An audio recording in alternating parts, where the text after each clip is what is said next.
મધુ શ્રીવાસ્તવે ધમકીબાજોને આપી ધમકી।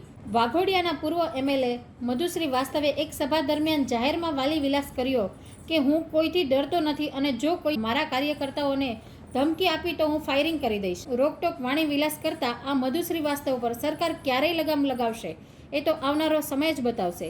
Reporter BM Gosai, Lodhika. આજે એમને ચેલેન્જ આપું છું કે આજ સુધી તો મેં નથી કર્યું કશું, પણ જયારે મેદાનમાં નીકળીશ ને તો ચોપડા સાફ કરતો નીકળીશ એટલું ખાતરી આપું છું। મરવાથી ડરતો નથી ભાઈ, ખાલી ભગવાન બજરંગબલીથી ડરું છું, બાકી તો કોઈથી નથી। मौत तो आने आवानी के आगे रहेगी, मौत से क्या घबराने का। पर आवा लोग કાર્યકર્તાને હોલચપોટ આપે છે કે તમને જોઈ લઈશ।